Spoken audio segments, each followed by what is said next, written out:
잘 지냈어요? 여러분들의 언니, 여러분들의 누나, 신보라입니다. 오늘은요, 돈 얘기를 좀 할까 해요. 이 돈, 여러분, show me the money. 알죠? 여러분, 돈 좋아하시죠? 아마 안 좋아하는 사람 없을 텐데요. 저도 사실 참 좋아하죠. 이 돈. 오늘은 이 돈과 관련된 한 컷으로 문을 활짝 열겠습니다. 바로 지금 만나보실까요?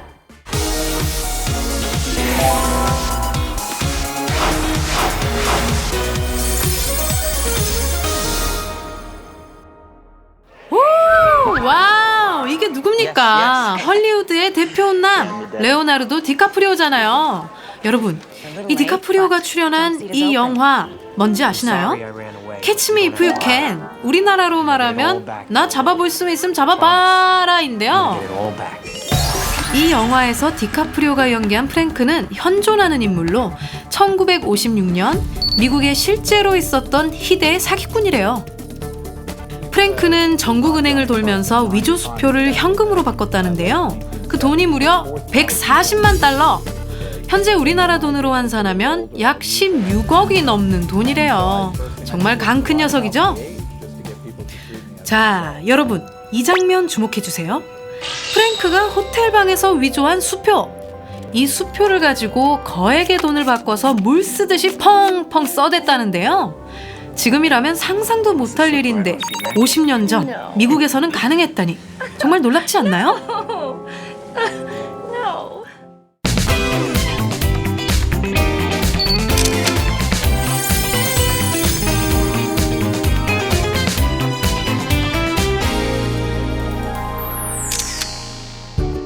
자, 오늘의 한 컷은 바로 영화 Catch Me If You Can입니다.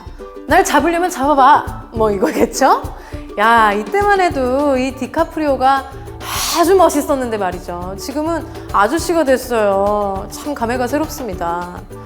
예, 진행할게요. 거기에 빠지지 말고. 어쨌든 이 영화에서는 종이 한 장을 건넸는데 돈으로 바꿔줬잖아요. 이게 바로 수표라는 거예요. 이 수표는 지폐죠? 그쵸? 이 지폐는 말이죠. 사전에 찾아보면 약속어음 또는 예치증서가 발달하여 생긴 것을 뜻한다 라고 적혀 있어요. 아니, 너무 어렵다. 이거 솔직히 나도 모르겠어요. 무슨 말이야? 자, 저와 함께 하나씩 풀어가봐요. 약속어음, 즉 지폐에 새겨진 글이나 숫자를 서로 믿고 그 값에 해당하는 돈을 준다라는 뜻이에요.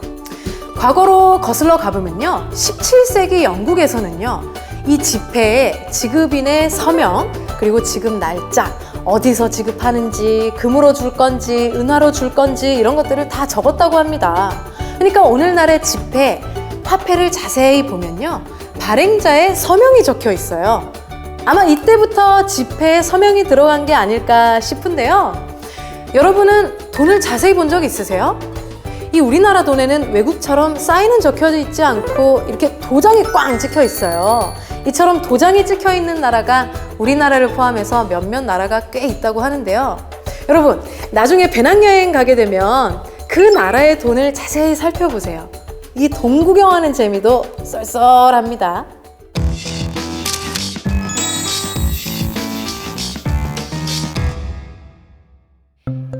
옛날 아주 먼 옛날 고대 시대엔 물건을 서로 바꾸다가 조개 껍질과 벽시 항아리로 값을 따져서 주고받았다고 합니다. 그리고 기원전 8세기부터 2세기까지 농기구를 모방해서 만든 포전과 청동 칼 모양을 본뜬 도전으로 거래를 했다는데요. 이것이 중국 주나라부터 춘추전국 시대까지 제작된 세계 최초의 금속 화폐라고 합니다. 그렇다면 우리나라 사람들은 언제 화폐를 만들어 쓰기 시작했을까요? 삼국시대 이전부터 화폐를 사용했다는 기록은 있지만 아쉽게도 남아있는 자료가 없다고 하네요. 그러다가 고려시대 성종 15년 우리나라 최초의 주조화폐가 나오는데요. 국가에서 만든 이 화폐의 이름은 건원중보. 그 후부터 조선시대까지 우리나라의 화폐는 쭉쭉 나오기 시작합니다. 여러분, 이 화폐 어디서 본 적 있지 않나요? 맞아요. 상평통보. 역사 시간에 나오잖아요. 이 상평통보는요, 엽전이라는 말로 유명한데요. 조선시대를 배경으로 하는 사극을 자세히 보세요. 이 상평통보를 볼 수 있을 겁니다. 엽전은 받으면 안 될 텐데. 조선시대 후기에는요, 금과 은 등으로 만든 신식 화폐를 만들어서 유통하기 시작했는데요. 우리가 지금 쓰는 동전 있죠? 이게 바로 이때부터 만들어서 쓰기 시작했다는 겁니다. 가치를 보장해준다라는 의미가 들어있는 이 화폐. 왜? 우리 종이 한 장으로 커피 한 잔을 사 먹을 수도 있고, 10잔을 사 먹을 수도 있고, 피자를 사 먹을 수도 있고, 콜라도 사 먹을 수 있고, 다 사 먹을 수 있잖아요. 이런 건 바로 화폐가 그 가치를 나타낸다는 뜻이죠. 바로 값어치를 보장해준다는 말이에요. 그리고 또 한 가지, 우리가 쓰는 이 화폐는요, 아주 재미있는 무궁무진한 비하인드 스토리가 가득 있다는데요. 제가 오늘 여러분께 아주 서프라이즈한 돈 이야기를 마구 아낌없이 풀겠습니다. 기대해주세요.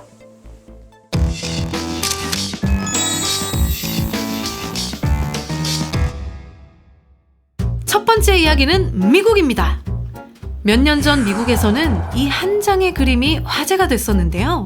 그것이 뭔고 하니 미국 재무장관인 제이컵 루의 사인이었습니다.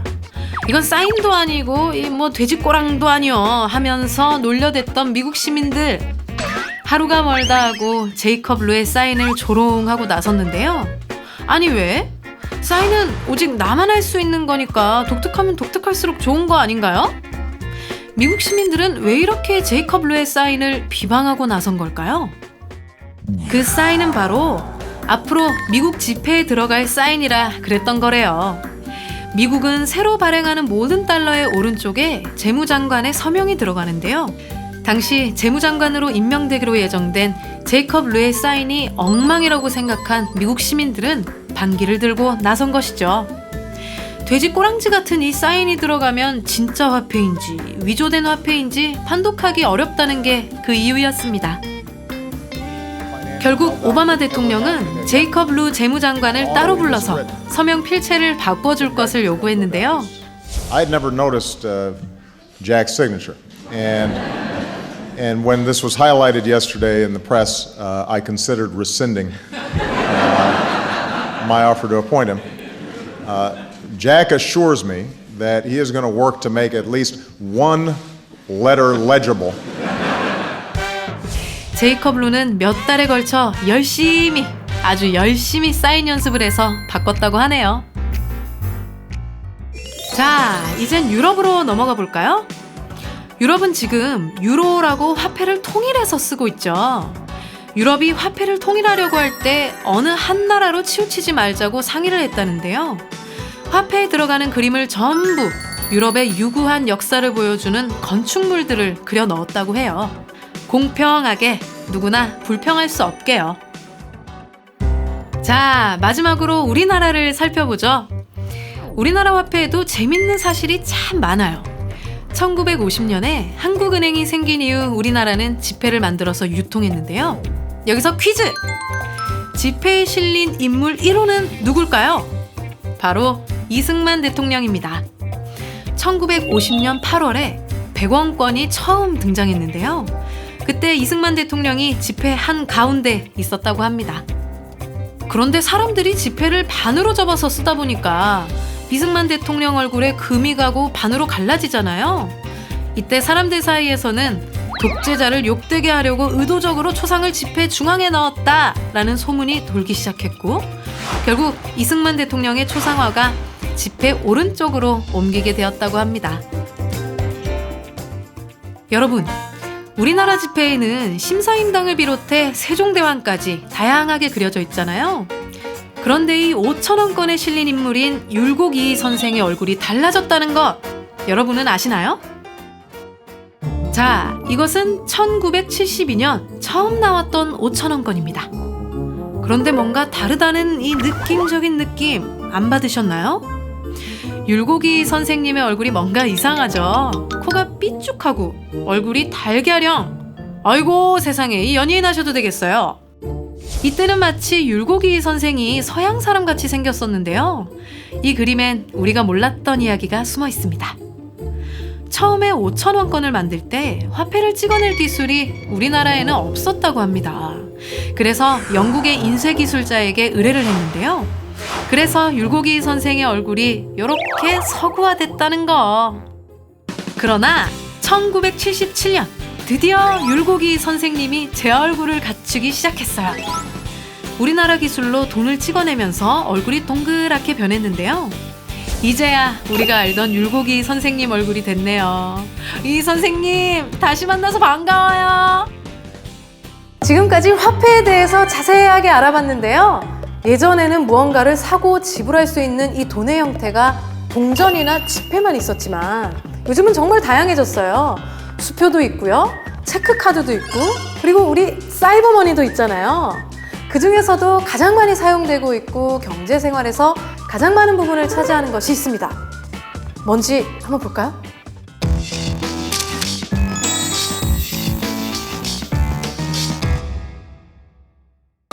신용카드는 현대인들한테는 없어서는 안 되는 지불수단이죠.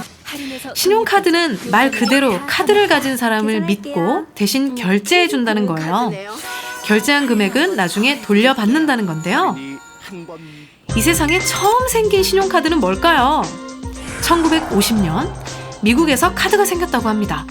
이 카드는 지금과 같이 플라스틱으로 만든 카드 모양이 아니었다고 해요. 식당에서 사용할 수 있는 카드였는데 종이로 만들었다고 합니다. 종이에 고객의 이름과 번호, 발행 날짜, 기간이 쓰여 있었다고 하는데요. 말하자면 종이에 이름을 쓰고 식당에서 밥을 먹었다는 겁니다. 그러다가 계속 가맹점이 늘고 종이를 일일이 관리하는 게 어려워지자 플라스틱 카드를 만들게 됐다는데요. 그 플라스틱 카드에 정보를 담고 고유 디자인을 넣어서 사용했다고 합니다. 이게 바로 오늘날 우리가 쓰는 신용카드의 원조가 된 것이죠.